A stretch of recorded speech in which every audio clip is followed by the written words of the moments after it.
जय श्री स्वामीनारायण मित्रों, आज धोरण 9 विषय हिंदी पाठ नंबर 15 में आपणे भाग 1 नी अंदर दाज्यू कहानी विषे आपणे आगळ चर्चा करी गया। हवे आजे पाठ नी अंदर जे शेखर जोशी द्वारा कहानी आपवामां आवी छे एना विषे आपणे आगळ जोईशुं अने साथे साथे ज्यारे आपणे जोईए छीए त्यारे चोपड़ीनी अंदर तमे लईने बेसो तो बहुत सारूं, कारण के एनी अंदर मुहावरे शब्दार्थ अने वगैरे वगैरे पण ए आवतुं होय छे। आपणे जोईए शेखर जोशीनो जन्म एना विषे आपणे जोईशुं, पछी आगळ एना विषे चर्चा करीशुं। तो विद्यार्थी मित्रों आगळ जोईए। शेखर जोशी का जन्म 10 सितंबर 1932 अल्मोड़ा में हुआ था। उत्तरांचल ओलिया गांव में नामक उसका स्थान में हुआ था। वो इलाहाबाद के निकट सैनिक औद्योगिक प्रतिष्ठा में कार्यरत रहने के बाद स्वतंत्र लेखन करने में चर्चित कहानी संग्रह में उसकी लिखी हुई है। कुर्सी का घटनावार 7 के लोग दाज्यू और नौरोगी बीमार है यादि उसके कहानी संग्रह उसने लिखी गई है। आगे देखिए तो कहानी में उनके सील्ड फिल्म सोसाइटी द्वारा उसको फिल्म का निर्माण भी किया गया है। शेखर जोशी ने उनके जीवन में महत्वपूर्ण उनकी कहानी लिखी गई है। आज दाज्यू कहानी में एक बाल श्रमिक कहानी पर उन्होंने लिखा है। दाज्यू कहानी बाल श्रमिक पर लिखी गई एक कहानी है। मदन एक पहाड़ी बालक है जो पेट की आग बुझाने के लिए एक कैफे में वो नौकर की तरह एक होटल में काम करता है।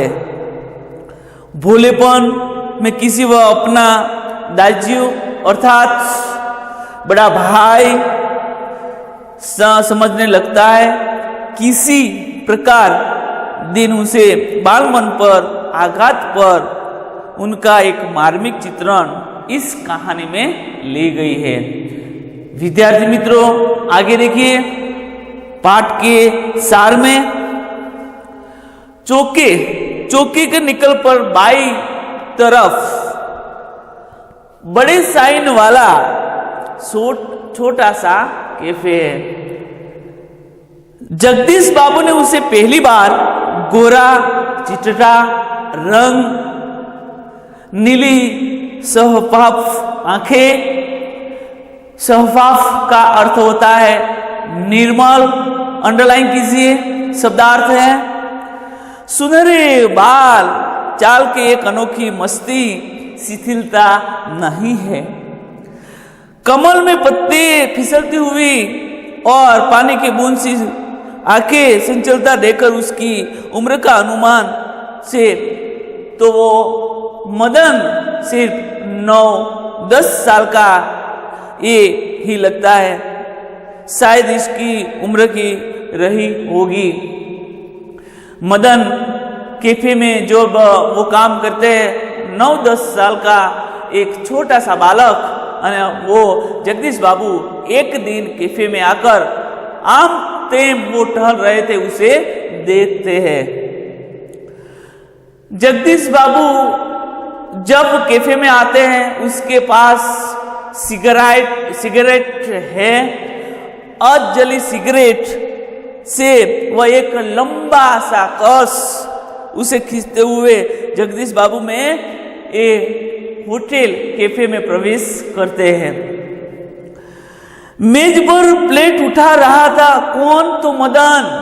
मेजे पर एक दूसरे से मेज पर वो प्लेट उठा रहा था और जब उसके पास एक कोने में वो जगदीश बाबू इस टेबल पर बैठे तो सामने था मानो घंटों से उसकी उनका स्थान पर आने वाले व्यक्ति का प्रतीक्षा अंडरलाइन कीजिए, उसका अर्थ होता है इंतजार करते थे। कौन? आगे देखिए, आने वाले व्यक्ति का प्रतीक्षा कर रहे थे। वह कुछ बोला नहीं। कौन? मदन कुछ बोला नहीं अने नम्रता से प्रदर्शन के लिए वह थोड़ा सा झुका और मुस्कुराए के बाद वो भराया उसके मौन सा मेनू। मित्रों, આપણે જ્યારે હોટેલમાં જ્યારે જઈએ છીએ ત્યારે ટેબલ ઉપર બેસીએ છીએ ત્યારે એનું જ્યારે જે કોઈ હોટેલની અંદર જે વ્યવસ્થા હોય એનું મેનુ રાખેલું હોય છે અને એ મેનુ પ્રમાણે આપણે કાંઈ બી જે નાસ્તો જે ખાવાનું જે પણ કંઈ કરતા હોય ત્યારે મેનુ દ્વારાથી આપણે એને એ ઓર્ડર આપતા હોય છે। તેવી જ રીતે તે હોટલની અંદર જ્યારે જગદીશ બાબુ આવે છે ત્યારે એનું એક મેનુ હોય છે અને મેનુને શું કહે છે? મેનુ એ સમાહિત था, ત્યાં એ હતું। आगे देखिए, उसके बाद जगदीश बाबू ने सिंगल चाय का ऑर्डर दे दिया। उसका ऑर्डर पाने पर एक बार फिर उसे जगदीश बाबू के सामने मदन कुछ के मुस्कुराया। इसके सामने देखकर फिर से वो हंसने लगा। पलक जापते ही थोड़ी ज वारनी अंदर ये चाय त्या जगदीश बाबूना ये टेबल ऊपर ये हाजिर करे से, तो इसे पलक जागते ही वो चाय हाजिर कर दी। आगे देखिए, मनुष्य की भावनाएं बड़ी विचित्र होती है। अंडरलाइन कीजिए, मोस्ट आईएमपी प्रश्न से अहियां तमारे अहियां मनुष्य की भावनाएं बड़ी विचित्र होती है। अंडरलाइन कीजिए, याद रखिए। निर्जन एकांत शांत में वो निस्सहन होने पर कभी कभी आदमी एक अनुभव नहीं करता। एक कौन? जगदीश बाबू विदेश से आए हुए हैं, वो सिर्फ अकेले हैं। वो अकेलेपन में अपना वो अनुभव नहीं करते थे क्योंकि वो एकाकीपन है। कौन? जगदीश बाबू। मित्रों, ये मदन अल्मोड़ा के रहवासी है, वो भी जगदीश बाबू अल्मोड़ा के पास के गांव से रहने वाले हैं। जब मदन और जगदीश बाबू दोनों वो आपस में जब वो एक दूसरे से बात करते थे तब वो उसका सारा ये बायोडेटा उसे पूछते हैं। उसका कहाँ पे रहने वाला है, कहाँ पे, वो सब उसे ये उसके सामने वो पूछते हैं। आगे देखिए, इसीलिए एकाकीपन भी सब कुछ कितना निकट है, कितना अपना है, परंतु विपरीत। कभी कभी सैकड़ों नर नारियों का ये जन रवैमय वातावरण में रहकर भी सुने पर अनुभवी होती है। जो कुछ वो पराया है और कितना अपनत्वहीन है और ये अकारण भी नहीं होता। एकाकीपन की अनुभवी का अलग इस अलगाव की होती है, वो विरक्त भी कथा मूल में है। जब जगदीश बाबू देश से आए हुए हैं तब चौके से चहल पहल के पे शोरगुल उन्हें लगता है और आगे अपनत्व भी लगता है। तब उसके बाद ये मदन और जगदीश बाबू दोनों में एक दूसरे से बातचीत होती है। आगे देखिए, अनायास में हाथ लगते अपने गांव के पड़ोस का आदमी स्कूल कॉलेज शहर से निकट शहर में कैसे एक होटल है। जब शहर से मानिए 1.5 किलोमीटर उसे ये कॉलेज वहाँ पे है और उसके बाद होटल भी वहाँ पे है। तब चाहे मदन और जगदीश बाबू के आपस में बात होती है। क्या होता है देखिए आगे। जगदीश बाबू जब मदन उसे बताते हैं चाय साहब, जगदीश बाबू ने जब टेबल पर रखदानी जो सिगरेट उसके हाथ में थी वह खरदानी में रख दी, झाड़ दी, उसने रख दी।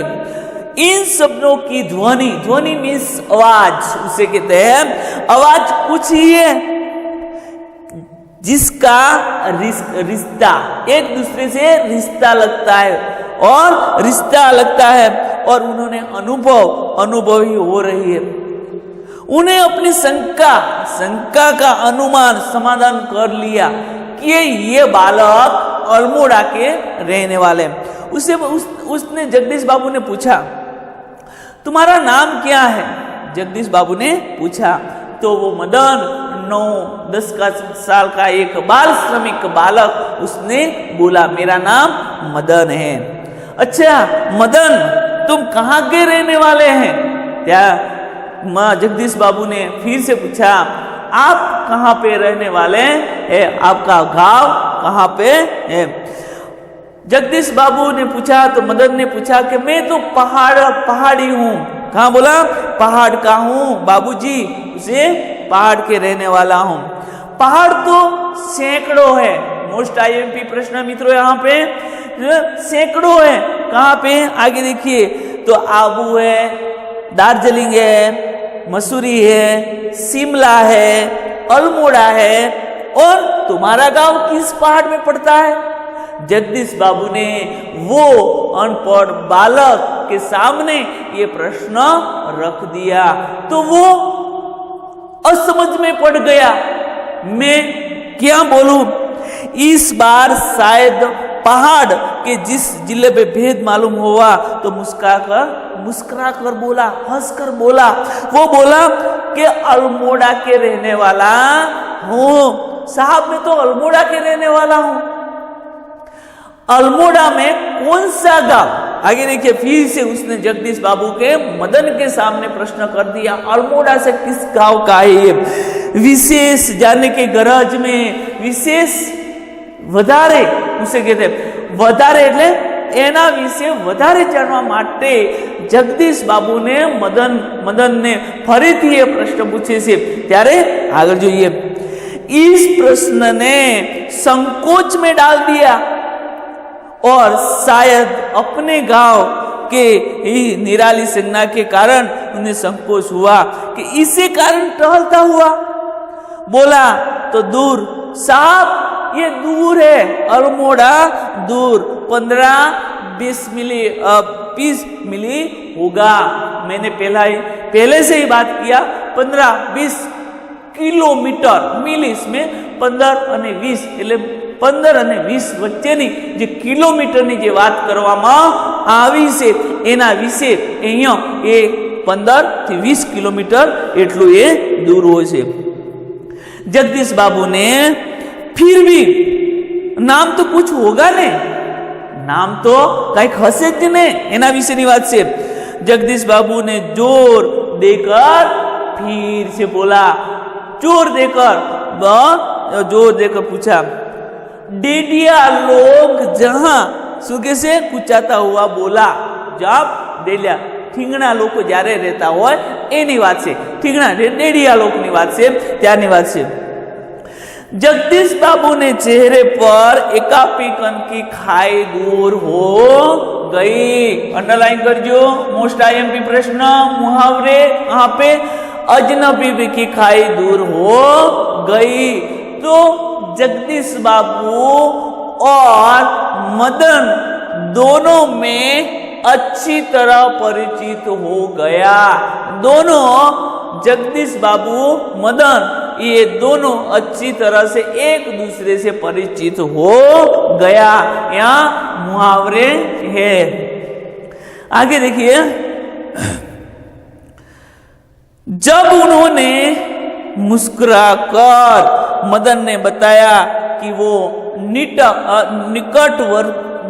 निकटवर्ती गांव, उसके नजदीक, उनके नजदीक जो गांव है मैं वहां पे रहने वाला हूं।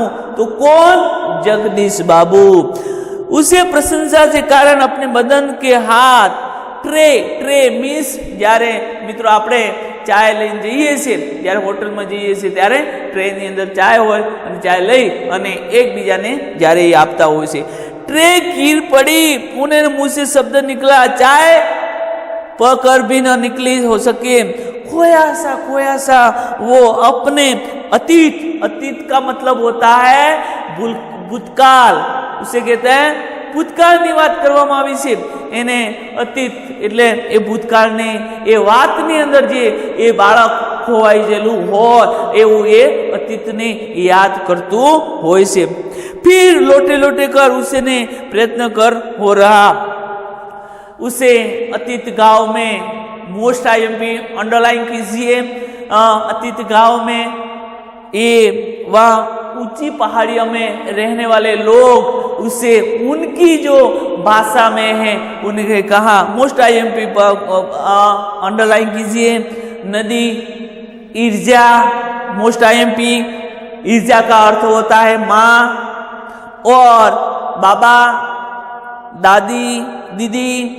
भूली का मतलब होता है छोटी बहन, और दाजू का मतलब होता है बड़ा भाई। हाँ मित्रों, अपना जो विषयांग है वो दाजू, वहां पे ये टाइटल यहाँ निकल आता है। वहां पे कहते हैं कि बड़ा भाई उसे कहते हैं।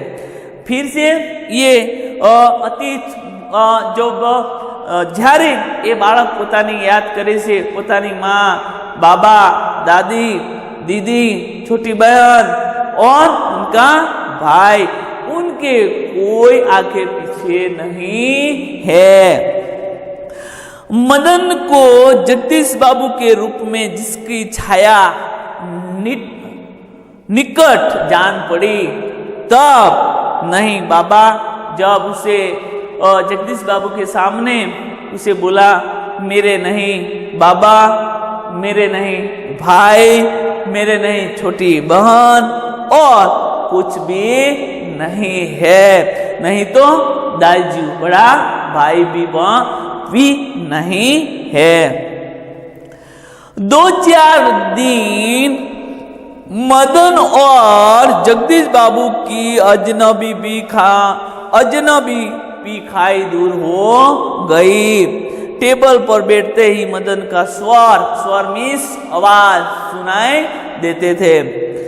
दाजू जब जगदीश बाबू जाते थे तब वो दाजू छोटा सा बालक उसे सामने कहते हैं, जय हिंद। यहाँ जय हिंद भाई, दाजू बड़ा भाई। आगे देखिए, दाजू जय हिंद। दाजू आज तो ठंड बहुत है और कल तुम्हें ह्यू का मतलब होता है हिम। याद रखिए, આપણે જ્યારે શિયાળાની મોસમ છે મિત્રો, અને શિયાળાની અંદર જ્યારે બરફ જેવું હિમ એને કહેવાય, તો ત્યારે એ હિમ પડેगा।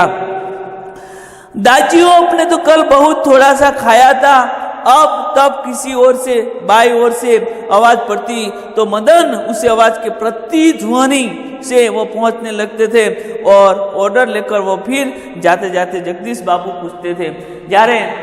જ્યારે એક હોટલની અંદર જ્યારે અવાજ, ત્યારે એનો ઓર્ડર થાય છે ત્યારે એ પ્રતિધ્વનિ અને ત્યાં પણ પહોંચી જાય છે, અને જગદીશ બાબુને પોતાનો છે એ પોતાનો મોટો ભાઈ માનતો હોય છે। તેવી જ રીતે અને છેલ્લે એ પણ પૂછતો હોય છે કે ભાઈ કંઈ જોઈએ છે, કંઈ ખાવું છે, આવું બધું કંઈ વસ્તુ લાવું, આવું બધું એ પૂછતો હોય છે। તો વિદ્યાર્થી મિત્રો, આપણે એ ભાગ 2 ની અંદર આપણે આટલું જોઈશું, અને નેક્સ્ટ જ્યારે ત્રીજા લેક્ચરની અંદર ફરીથી આપણે આગળ જે પાર્ટ છે એના વિશે આપણે ચર્ચા કરીશું।